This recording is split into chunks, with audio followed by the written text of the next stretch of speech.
श्रीरामनवमी 2024 आहे खास. जाणून घ्या तिथी, मुहूर्त, शुभयोग आणि महत्त्व.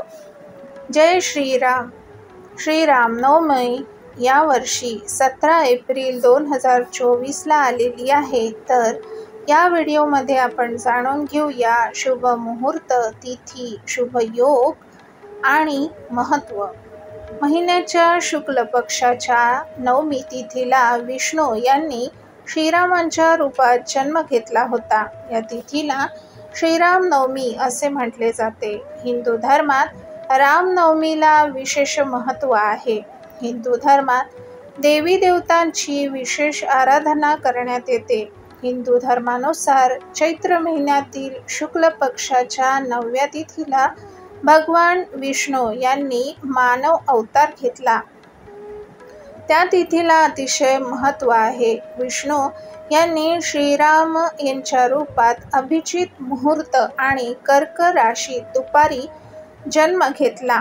देशभरात श्रीरामनवमीचा हा उत्सव मोठ्या थाटामाटात साजरा करण्यात येतो. यंदा अयोध्येत श्रीराम जन्मभूमीत मोठ्या उत्साहात असणार आहे. मोठ्या संख्येने भक्त अयोध्येत रामलल्लाचे दर्शन घेण्यासाठी रीघ लावणार आहे. श्रीरामनवमी तिथीवरून भक्तांमध्ये संभ्रम आहे, तो या व्हिडिओतून दूर करण्याचा प्रयत्न मी केलेला आहे.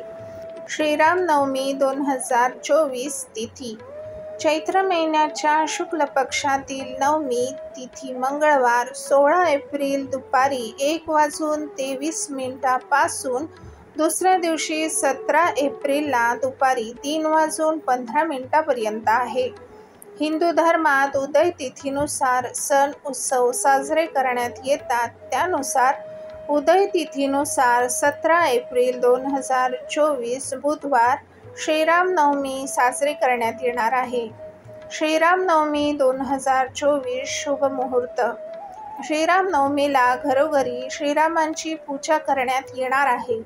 त्यासाठी ज्योतिषाचार्य यांनी शुभ मुहूर्त सांगितला आहे. ते म्हणतात, श्रीरामनवमीच्या दिवशी पूजेसाठी 2 तास 35 मिनिटे असणार आहे. सकाळी 11:01 पासून ते दुपारी 1:36 पर्यंत तुम्ही श्रीरामांची पूजा करू शकणार आहात. विजय मुहूर्त दुपारी 2:34 ते 3:24, संध्याकाळी 6:47 ते 7:09. श्रीरामनवमी 2024 शुभयोग. ज्योतिषशास्त्रानुसार श्रीरामनवमीच्या दिवशी रवी योग, सर्वार्थ सिद्ध योग, आश्लेषा नक्षत्राचा शुभ संयोग असणार आहे. या दिवशी पहाटे 5:16 ते 6:08 पर्यंत सर्वार्थ सिद्धी योग असणार आहे. तर शुभ असा रवी योग दिवसभर असल्याने श्रीरामनवमीचा दिवस अतिशय खास असणार आहे. श्रीरामनवमी 2024 चे महत्त्व.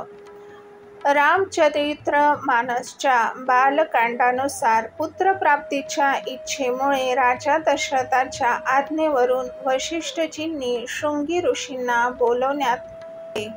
वसिष्ठजींनी शुभपुत्र कामेष्टी यज्ञ केला. या यज्ञानंतर कौसल्या इत्यादी प्रिय राण्यांना एक फळ देण्यात आले, ज्यामुळे त्यांना पुत्र रत्न प्राप्त झाले. पुराणानुसार भगवान श्रीरामांचा जन्म त्रेतायुगात आणि द्वापार युगातील संधिकालात झाला असे म्हणतात. मात्र आधुनिक संशोधनानुसार भगवान श्रीरामांचा जन्म इसवी सन पूर्व 5114 वर्षापूर्वी झाल्याचं बोलल्या जाते. त्यानुसार श्रीरामांचा जन्म हा आजपासून 7136 वर्षापूर्वी झाला असे म्हटले जाते.